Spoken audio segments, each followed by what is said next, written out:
नेयं शोभिष्यते तत्र यथेदानीं गदाधर त्वत्पादैर अंकिता भाति स्वलक्षण विलक्षितै। पढ़िए, कौन पढ़ना चाहेगा? हरे कृष्ण प्रभु जी, कोटि कोटि प्रणाम। प्रभु जी जन्मदिन की बहुत बहुत मुबारक। हे गदाधर श्री कृष्ण, इस समय हमारे राज्य में आपके चरण चिन्हों की छाप पड़ी हुई है और इसके कारण यह सुंदर लगता है, लेकिन आपके चले जाने पर यह ऐसा नहीं रह जाएगा।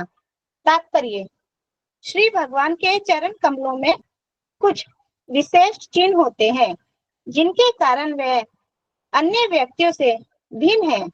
श्री भगवान के चरण तलवे में धवल, ब्रज, अंकुश, छत्र, कमल, चक्र आदि चिन्ह बने रहते हैं।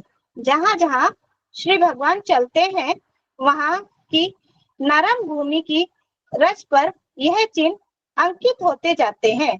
अतएव जब भगवान श्री कृष्ण पांडवों के साथ रह रहे थे, तो हस्तिनापुर की भूमि इस प्रकार से अंकित हो गई थी और इन शुभ चिन्हों के कारण पांडवों का राज्य फूल फल रहा था।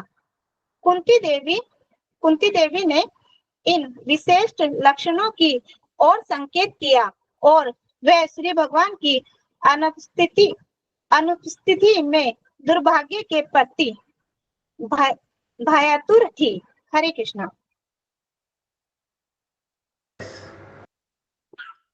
तो ये जो है कैमरा के सामने, इनका नाम श्रीयन है। ये मेरे भाई साहब के बेटे हैं और ये लास्ट ईयर वृंदावन यात्रा भी आए थे। तो यहाँ पर जो है कुंती महारानी भगवान के चरण कमल की बात कर रही है।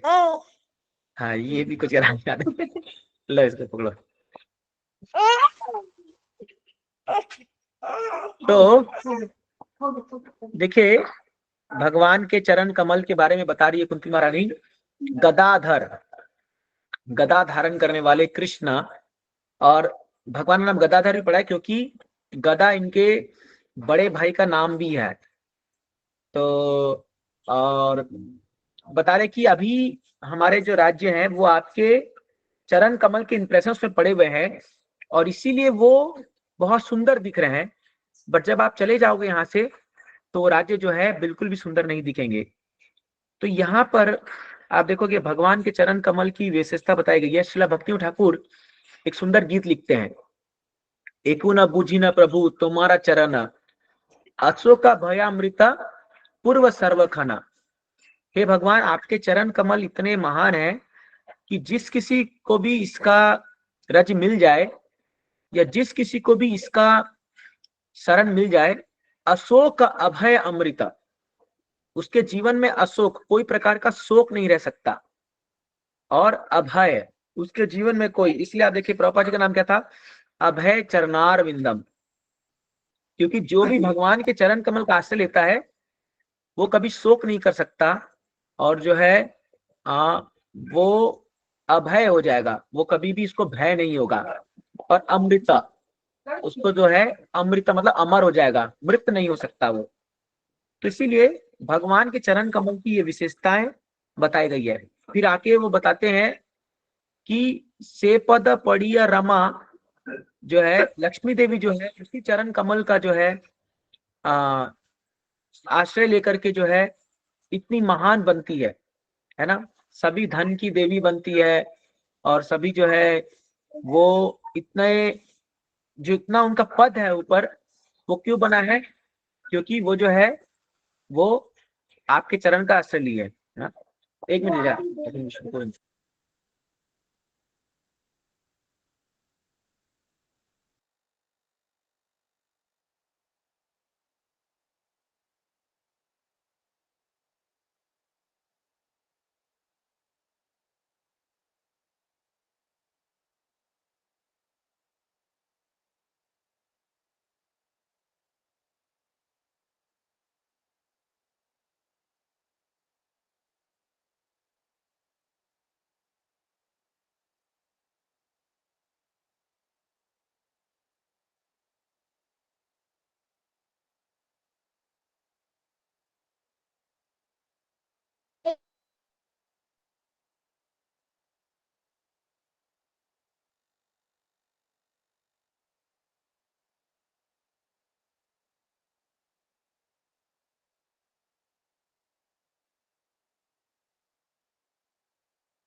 Yes, okay.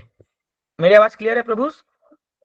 माता जी सभी क्लियर है? यस यस प्रभु जी, यस प्रभु जी। ओके ओके ओके, सॉरी थोड़ा सा लोकेशन चेंज करना पड़ा। तो यहाँ पर जो है कुंती महारानी भगवान के चरण कमल की विशेषताएं बता रही है।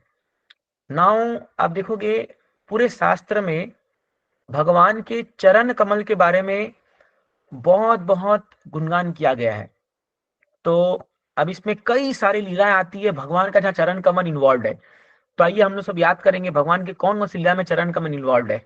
अगर आपको भी याद है तो आप भी ऐड कर सकते हैं। तो जैसे सबसे पहले आता है कि भगवान के चरण कमल की लक्ष्मी देवी जो है वो सेवा करती है, पाद सेवनम। तो नौविधा भक्ति में एक है ना, जैसे श्रवणम कीर्तनम विष्णु स्मरणम, पाद अर्चनम वंदनम, पाद सेवनम, दास्यम साक्यम आत्म निवेदनम। तो इसमें है पाद सेवनम, serving the lotus feet of Lord.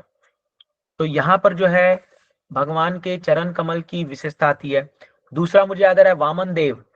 Vaman देव अपने चरण उठा करके जो है, जब वो 3 पग पे, जब पहला पग जो है परव्योम ब्रह्मांड के ऊपर जब भेजते हैं, तो उनके चरण कमल से जो कॉजल वाटर होता है, कारण दक्षाई सागर, कारण सागर में जो वाटर होता है वो उनके चरण से भेदने से नीचे उतरता है और वो गंगा बन के आती है। तो गंगा जो है भगवान का चरणामृत है। चरणामृत मतलब क्या? जो चरण से भगवान के अभिषेक करके निकली हो, तो वही जो वो जल जो है वो चरणामृत है। इसलिए गंगा इतनी पवित्र बन जाती है क्योंकि भगवान के चरण वो करके आती है। आप देखिए भगवान राम की लीला में भगवान अपने जब चरण से अहल्या को छूते हैं तो वो फिर से स्त्री का रूप धारण कर लेती है ना। और फिर केवट के प्रसंग में भी आता है कि वह केवट बोलता है भगवान राम को, अरे मैंने सुना है आपके चरण कमल इतने महान होते हैं कि वो तो एक पत्थर को भी जो है एक नारी बना देती है। तो अगर वो मेरे बोट को छू लेगी तो वो जो है अगर नारी स्त्री बन गई तो फिर मेरा क्या होगा, है ना। यहाँ पर और कौन सी लीला में भगवान के चरण का महत्व आता है बताइए, किसी को याद आ रहा है तो? हाँ, कालिया मर्दन में भगवान अपने चरण कमल जो है अपना फुटप्रिंट कालिया पर रखते हैं। तो कालिया बोलता है कि भगवान अभी तो आप चल जाओगे तो फिर गरुड़ आकर के मुझे फिर से परेशान करेंगे। तो भगवान बोलते हैं मेरे चरण का जो प्रिंट है वो तेरे सिर पे रखा हुआ है, इसीलिए गरुड़ भी कभी भी इसको देख करके जो है वो तुमको परेशान नहीं करेंगे। तो कालिया मर्दन लीला में भगवान के चरण कमल का ये आता है। यस, और बताइए। ध्रुव महाराज कैसे प्रभु जी? ध्रुव महाराज में चरण का कैसे आता है? बलि बलि महाराज प्रभु जी। हाँ, बलि महाराज का तो है, जब ये वामदेव 3 पग ले उठाते, ये तो है। सबरी माता जी के ये भी था प्रभु जी, जब मतलब वो फूल बिछाते झाड़ू लगाते थे उनके चरण कमल आके। सबरी सबरी, हाँ जी प्रभु जी। अच्छा। हाँ, वो है प्रोमिनेंटली प्रोमिनेंटली जहाँ कौन सी लीला में जहाँ स्पेसिफिकली चरण का बहुत महत्व आता है भगवान के। हरे याद कीजिए। कृष्णा प्रभु जी। और जब भरत महाराज श्री राम का वो चरण पादुका लेके अपने सर पे जाते हैं। हाँ हाँ, बहुत बढ़िया बहुत बढ़िया। तो चरण पादुका लेके जाते हैं और भरत महाराज वो पादुका को रख करके पूरा उसको रिपोर्टिंग करते हैं, पूरा वर्शिप करते हैं और पूरा भगवान को भगवान का ही प्रतिनिधि मान करके चरण पादुका की पूरा सेवा करते हैं। बहुत अच्छा। यस, हरे कृष्ण प्रभु जी, केवट केवट था ना प्रभु जी, केवट ने भी प्रभु पर हाँ, रामचंद्र केवट बोला। यस, सही, करेक्ट है। केवट भी जो है वो चरण भगवान के धोता है कि बोला एक एक रज भी नहीं होना चाहिए। करेक्ट। और कुछ याद कीजिए, कुछ कृष्ण लीला में कोई भगवान के चरण जो है वो जरा जरा जब हंटर जो है बाद में भगवान के चरण में मारता है तीर, तो फिर वो बड़ा पश्चाताप करता है, वो भी लीला गाता है। और अरे इनफैक्ट, हाँ बोलिए। हरे कृष्ण प्रभु, राजा बलि के प्रसंग में वामन देव का अवतार में 3 पग में चरण से भगवान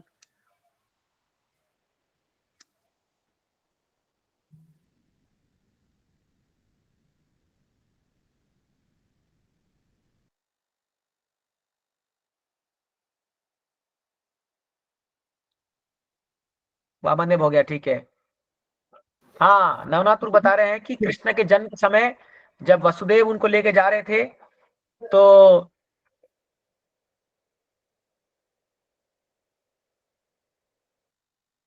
मान मार करके भगवान के चरण को टच करने का प्रयास करती है, तो चरण अभिषेक करती है भगवान का यमुना जब जन्म के समय। एक और लीला मुझे याद आ गया कि हाँ, वटस्स पत्र, ये भी है। भगवान को जब ये आपके मार्कंड ऋषि देखते हैं वो, तो वो एक पट, क्या बोलते हैं, एक पीपल के पत्ते में भगवान एक बालक के रूप में अपने चरण, अपने अंगूठा चूस रहे होते हैं, है ना, वही बहुत फेमस फोटो है। और एक लीला मुझे याद आ गया, सकटासुर, तो भगवान खाली चरण छुए थे तो सकटासुर जो है वो पूरा ऊपर उठा के फेंकाया था और उसकी मृत्यु हो जाती है। तो इसीलिए प्रभु जी भगवान उनके के जन्म, हरे कृष्ण, पर उनके जन्म के टाइम पे यमुना नदी उनके चरण को स्पर्श करती है ना। Yes, correct correct correct correct correct, सही है। तो इसीलिए बहुत सारी लीला है भगवान के चरण, और भगवान के चरण कमलों को अहिल्या जी के पैर लगाए थे भगवान ने, तब अहिल्या जी का हाँ, उद्धार हुआ। Correct correct correct, yes. Ahilya ji जो है जब उनके पांव छुए थे तो वो नारी हो गई थी, गौतम ऋषि ने श्राप दिया था उसको और वो स्त्री बन गई। एक ही खाली उसका उद्धार था, भगवान के चरण कमल, यस। और क्या बोले, गोपाष्टमी लीला, हाँ, भगवान जब चलते हैं तो माँ यशोदा बोलती है कि आप जूते पहन लो, तो भगवान बोलते हैं नहीं नहीं, मेरी 9 लाख गैया हैं, उनको भी जूता पहनना पड़ेगा। तो फिर सारी गैया जाकर के वृंदावन में सारे पत्थरों कंकड़ों को पूरा चूर चूर कर देती है, इसलिए आज वृंदावन के जितने सॉफ्ट है। तो भी चरण, गोचरण लीला, आपको सो चरण नहीं है, अच्छा, चरण तो दूसरा है। तो नहीं, तो ऐसे भगवान की वो भी लीला है, गोपाष्टमी की लीला, बहुत सुंदर। और क्या है, कुब्जा का उद्धार, कुब्जा में चरण का कुछ पॉइंट था क्या? वो तो उनका थोड़ी, उसको पकड़ के उठा देते हैं भगवान। तय नहीं आओ, अच्छा, आप सब लोग याद कीजिए आज आलिया के फुट पे प्रभु जी ने चरण, भगवान ने चरण रखे। हाँ, पद वो चिन्ह डिस्कस उनका आलिया। किसका? कालिया, हाँ, बात हो गया, डिस्कस। हाँ, बोलिए चतुराज बाबू। कालियानाग का उद्धार हो गया था गुरु जी। किसका? कालियानाग। हाँ, कालिया नाग का डिस्कस हुआ, प्रभु जी का पॉइंट बोला था। तो ऐसे करके जो है भगवान के चरण कमल बहुत सुंदर है, बहुत सुंदर, इतने सुंदर है भगवान के नाखून। और भगवान के चरण, आप मायापुर जाओगे तो भगवान के चरण कमल का चिन्ह वो सामने रखा रहता है। तो उसमें भगवान के चरण कमल में एक पर्टिकुलर एक चिन्ह है जिसमें एक मछली पर एक ध्वजा है। तो वो रिप्रेजेंट करता है कैसे भगवान ने कामदेव पर विजय प्राप्त की थी। जब कामदेव जो है वो भगवान को मोहग्रस्त करने के लिए वो आया था, तब भगवान ने उसको अपनी सुंदरता से कैसे डिफीट कर दिया था और वो धड़ से आके गिर गया था नीचे।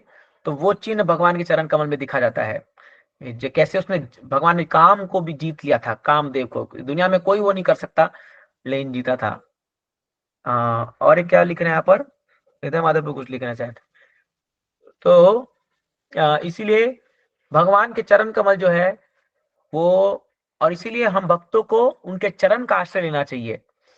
विष्णु, और फर्स्ट कैंटो जो हम पढ़ रहे हैं भगवान के चरण ही है ना। फर्स्ट सेकंड कैंटो भगवान के चरण है, 2 लोटस फीट है भगवान के। तो इसीलिए हम लोगों को विष्णु मेडिटेट, कपिल मुनि तीसरे स्कंद में भागवत में बोलते हैं कि एक साधक को भगवान के चरण कमलों में लंबे समय तक जो है वो भगवान के चरण कमलों पर ध्यान देना चाहिए। लंबे समय तक एक साधक को भगवान के चरण कमलों पर देखना चाहिए। इसलिए जब भी आप मंदिर जाओ तो भगवान के, जो भगवान त्रिभंग ललिता के रूप में जो खड़े हुए हैं, उन पर ध्यान देना चाहिए और उनको स्मरण करना चाहिए बार बार बार बार। तो इससे क्या, हमारे मन में हृदरोगम, जो काम वासना है, काम क्रोध लोभ जो है, ये सब खत्म हो जाएगी अगर हम भगवान के चरण कमलों पे हम ध्यान देंगे। तो इसीलिए हम लोग के लिए बहुत डायरेक्ट चेहरा पे नहीं भागना चाहिए। हम जब दर्शन भी करते हैं तो पहले चरण कमल, फिर धीरे धीरे उनके घुटने, फिर थाइस, उनके जांग, फिर नाभि, फिर वक्षस्थल, फिर चेहरे पे आना चाहिए। सुंदर चेहरा भगवान ने देखना चाहिए, जो कि 10th कैंटो है श्रीमद् भागवतम का, उनका चेहरा। तो ये साधक का एक विधि है, तो वही चरण कमल बता रहे हैं। और इसलिए जिस घर में भगवान के चरण कमल पढ़ते हैं, तो इसलिए भगवान चरण कमल कैसे पढ़ते हैं? साधुओं के चरण कमल पढ़ने से भगवान उनके घर में आते हैं, और भगवान के चरण में जो रज है वो भागवतम बताता है कि जब एक शुद्ध वैष्णव भागवत कथा करता है तो वो भगवान के चरण कमल से सैफरन डस्ट पार्टिकल्स जो होता है उसको अपने हृदय में धारण करता है, और जब वो बोलता है कथा तो वो अपने हृदय से निकाल करके उस वाणी के माध्यम से जो श्रोता है उसके कान में घुसता है।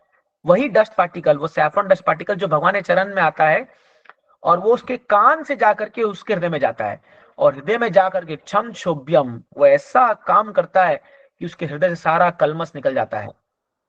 इसलिए बिना साधु के, बिना महत कृपा किसी का उद्धार नहीं हो सकता। इसीलिए शुद्ध वैष्णव और शुद्ध भक्त जो है उन लोग से ये सुनना और उनके सेवा करना, ये जो है ये भक्ति में आगे बढ़ने का बहुत है। तो ये इट इज लाइक पाद सेवनम, ये भी पाद सेवनम है। भगवान के कोई भी तदिया की सेवा करना भी पाद सेवनम है। तो प्रभुपाद जी बताते हैं कि इवन एक वैष्णव की सेवा करना वो भी पाद सेवनम है। तो if you want to serve lotus feet of lord then we have to serve devotees. वैष्णव की सेवा करेंगे तो वो भी भगवान की चरण सेवा है। ठीक है, चलिए आगे बढ़ते हैं। तो नेक्स्ट श्लोका, टेक्स्ट नंबर 40 या शेयर करें।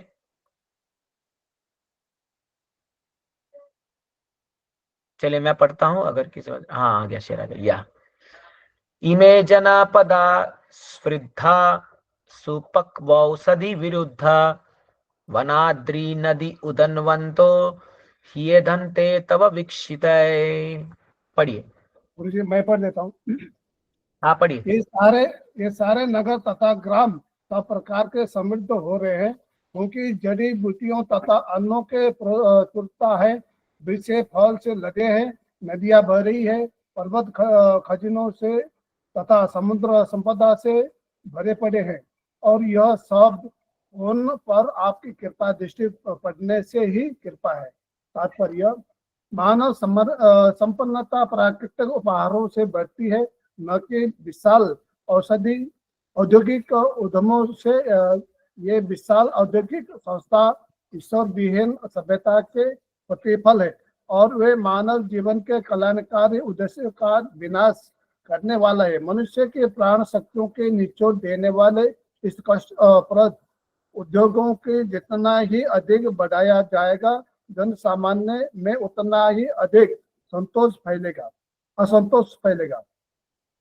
भले ही कुछ लोग इस शोषण द्वारा ठाट बाट से रह ले, अन्न, वनस्पतियां, फल, नदियां, रत्नों तथा खनिजों से पूर्ण पर्वत तथा मुक्ताओं से भरे हुए समुद्र, ये सब प्राकृतिक वरदान है जिनकी पूर्ति परमेश्वर के आदेशों से होती है, और उनकी इच्छा के अनुसार ही प्रकृति उन्हें प्रचुर मात्रा में उत्पन्न करती है या उनका अभाव ला देती है। प्राकृतिक नियम ऐसा है कि मनुष्य इन ईश्वर प्रदत्त वरदानों का लाभ उठाए तथा प्राकृतिक प्रभुत्व जताने के उद्देश्य से शोषण की प्रवृत्ति छोड़कर संतोष धारणा करके समृद्ध बने। अपनी भोगवादी लालसा से हम प्रकृति का शोषण जितना अधिक करने का प्रयास करेंगे, ऐसी शोषणकारी प्रवृत्ति की प्रतिक्रिया द्वारा हम उतने ही अधिक फंसते जाएंगे। यदि हमारे पास प्रचुर मात्रा में अन्न, फल, साग, सब्जी तथा औषधियां है, तो फिर कसाई घर चलाने और दीन पशुओं का वध करने की क्या जरूरत है? मनुष्य को पशु करने की आवश्यकता नहीं है। यदि उसके पास खाने के लिए प्रचुर अन्न तथा साग सब्जी है, नदी का बहना जल खेतों के उपजाऊ बनाता है और हमारी आवश्यकता से अधिक जल उपलब्ध है। पर्वतों से खनिज तथा समुद्रों से रत्न प्राप्त होता है।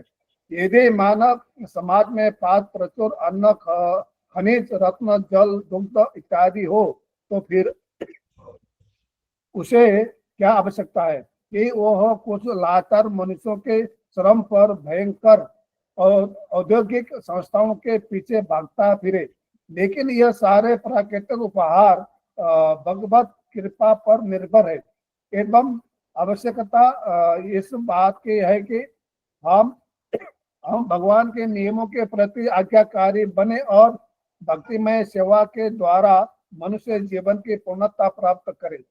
कुंती देवी के द्वारा किए गए संकेत बिल्कुल सटीक हैं। वे चाहते हैं कि उन पर भगवान की कृपा दृष्टि बनी रहे, जिसके प्राकृतिक संपन्नता स्थापित रहे। हरे कृष्ण। हाँ, थैंक यू प्रभु जी। तो देखिए यहाँ पर लिखा गया है, हे दंते तव वीक्षितय। तो वीक्षितय का मतलब है भगवान का ग्लैंस।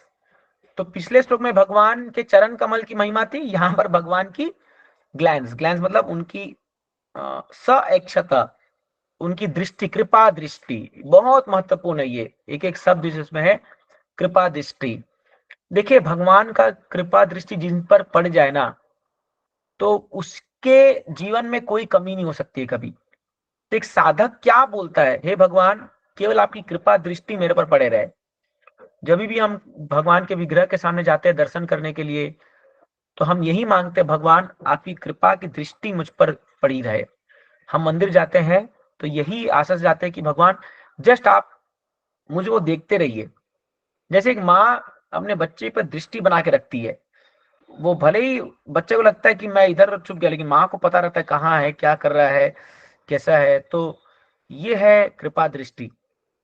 तो कुंती माता कहती है कि जब आपकी कृपा दृष्टि है तो सब धन धान्य और सारा जो है वनस्पति, पूरी प्राकृतिक सौंदर्य, सब कुछ एकदम बहुत परफेक्ट चल रहा है, सब बढ़िया से चल रहा है। सब जगह फूल चाह रहे हैं, हरियाली हो रही है, और जो है वनस्पतियां खिल रहे हैं, साग सब्जी हो रहे हैं, और मिनरल्स सारे जो हमारे ये माउंटेन्स है, जो सब पर्वत है, वो सब मिनरल्स और हमें रत्न दिव्य रत्न दे रहे हैं। तो ये होती है। देखिए अभी कुछ लोग हैं जो लोग धन कमाते हैं, मतलब गलत तरीके से, भगवान के प्रकृति को चैलेंज करके वो सोचते हैं हम बड़े धनी हो गए, हम हो गए, लेकिन वो कभी सुखी नहीं हो सकते उससे। तो जब हम भगवान की कृपा के अंतर्गत हम कोई भी सामग्री अगर हमारे जीवन में आती है या कोई भी सुविधा आती है, वो हमें सुख देगी, है ना। तो इसीलिए क्या है, इसीलिए हम लोग जो है, हम भगवान की सेवा के अंतर्गत रह करके जो भी हम अपना घर परिवार चला रहे हैं, वो बड़ा सुखी रहेगा और आनंद से चलेगा, है ना। तो इसीलिए क्या है, ये कृपा दृष्टि बहुत इंपॉर्टेंट है। भगवान की दृष्टि, कृपा बनी रहे बस। तो कुंती महारानी ने वही प्रार्थना करी है, भगवान कि आप जाने के बाद ये कृपा दृष्टि जब अगर नहीं रहेगी तो हमारा क्या होगा, है ना। तो फिर हम लोग का ये जो भी सामग्री है, जो भी धन दौलत है, या जो भी चीजें, सब फीका है, ये सब बेकार है हमारे लिए।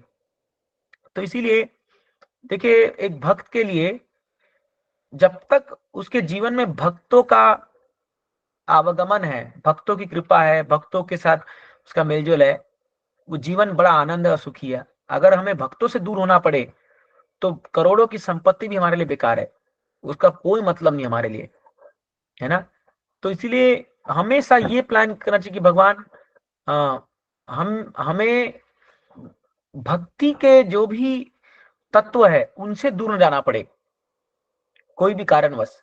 भक्तों का संग हो, या मंदिर हो, या हरिनाम जप का समय हो, या भागवत पढ़ने का हो। तो इसलिए गुरु महाराज हमेशा कहते थे ये बात कि गृहस्थों को इतना काम नहीं करना चाहिए कि आपको अपने 16 माला के लिए भी समय नहीं मिल रहा है, या आपको भक्तों का संग करने का भी समय नहीं मिल रहा है, आपको हरि कथा करने का समय नहीं मिल रहा है। इतना काम नहीं करना चाहिए। प्रॉपर गुरु महाराज अक्सर बोला करते थे ये बात कि डोंट वर्क सो हार्ड, ये फिर प्रयास हो जाएगा, त्याग प्रयास से प्रयास हो जाएगा। तो इसीलिए क्या है, हम हमेशा भक्तों की निगरानी में रहें। कई बार हम देखते हैं, अब यहाँ जब हम बात कर रहे हैं अक्षता, तो भगवान की दृष्टि का मतलब क्या है, हम गुरु की दृष्टि में रहें, है ना। तो कई बार क्या होता है, कुछ भक्त लोग होते हैं जो लोग प्रोग्राम नहीं आते, क्लास नहीं आते, कोई रिपोर्टिंग नहीं करते हैं और कुछ पता नहीं कर क्या रहे हैं, क्या भक्ति कर रहे हैं, क्या माला हो रहा है कि नहीं हो रहा है, क्या नहीं हो रहा है। फिर सडनली क्या होता है कि जब माया उनको कैप्चर कर लेती है और वो भक्ति में डामड़, फिर वो बाद में आएंगे रोते हुए, यार अरे प्रभु जी सब खत्म हो गया, अभी कहाँ हम लोग, सब भक्ति बहुत दूर चली गई है। तो हमको भक्तों की निगरानी में रहना है। हाँ, कोई ना कोई सीनियर डिवोटी या कोई फ्रेंड या कोई स्पिरिचुअल फ्रेंड्स जो है उनकी निगरानी में रहना बहुत जरूरी है। हम पर दृष्टि बने रहे लोगों की, ताकि कोई हमको टोक भी सके, अरे आप क्या कर रहे हो, आप भक्ति में कहाँ हो, आप इतने दिन दिखे नहीं। अगर मान लीजिए आप कोई प्रोग्राम नहीं आए, कोई संडे आप नहीं आ पाए, तो नेक्स्ट संडे आपको कोई तो पूछना चाहिए, अरे आप दिखे नहीं प्रोग्राम में, क्या हुआ। ये बहुत अच्छा है। लोग सोचते हैं अरे मुझे टोक क्यों रहा है ये, बट आप बड़े भाग्यशाली हो अगर कोई टोकने वाला आपको है कि अरे आप प्रोग्राम में नहीं दिखे, है ना। जैसे मैं बता रहा हूँ, अभी अभी राधे श्याम प्रभु यहाँ आए थे, बहुत अच्छा कार्यक्रम हुआ, शायद फोटोज भी हमने शेयर किया, तो बढ़िया कार्यक्रम। तो उस दिन रात को थोड़ा लेट हो गया हम लोग वाइंड अप करते करते, तो फिर राधे श्याम प्रभु नेक्स्ट दिन हमारे वॉइस जो सेंटर है वहां पर क्लास दे रहे थे। तो मैं सुबह थोड़ा सा आलस ही कर गया, मैं बोला अरे रात को लेट सोए हैं, कल इतना प्रोग्राम हुआ, थक गए हैं, अभी कौन जाएगा अगर है। बट ठीक सुबह वो मेरे जो सीनियर है यहाँ पर, उनका कॉल आ गया, प्रभु कहाँ हो, आप आ रहे हो ना।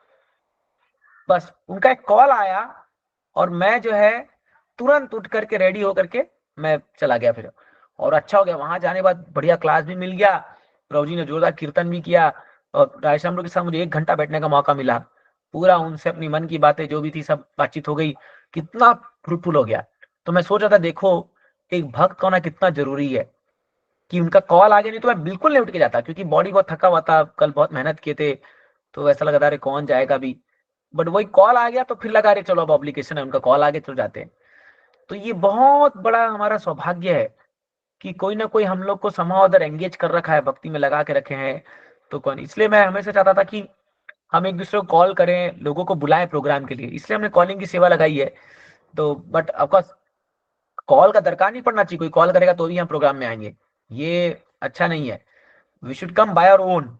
बट अगर नहीं भी कोई बात है, अगर कोई कॉल करा तो बहुत बड़ी बात है कि कोई तो हमें याद करके बुला रहा है प्रोग्राम में, तो दैट इज, इसका मतलब विकसित है, मतलब हम किसी की निगरानी में है, कोई तो हमको याद कर रहा है कि अरे हाँ ये व्यक्ति को क्लास में आना चाहिए।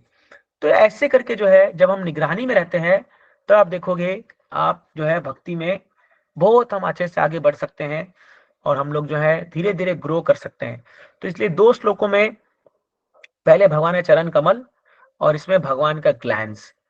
तो ये कृपा किससे आएगी, अगेन ये कृपा आती है साधु महत कृपा से ही हमको ये कृपा मिलती है। एक बात याद रख लीजिए कि बिना महत कृपा, जैसे प्रभुपाद जी हमेशा बात बोलते थे कि निस्तार पाइछे के बा वैष्णव कृपा, हाँ बिना वैष्णव की कृपा जो है किसी का भी उद्धार होना बहुत मुश्किल है। इसलिए we have to collect this mercy from all the devotees, जो भी डिवोटीज है। अभी जरूरी नहीं कि केवल जो सीनियर लोग है या काउंसलर है केवल उनका ही नहीं, इवन जो हमारे इर्द गिर्द जो हमारे साथ सेवा कर रहे हैं वो भी बड़े महत्वपूर्ण है, हमारे लिए बड़े महत्वपूर्ण है वो।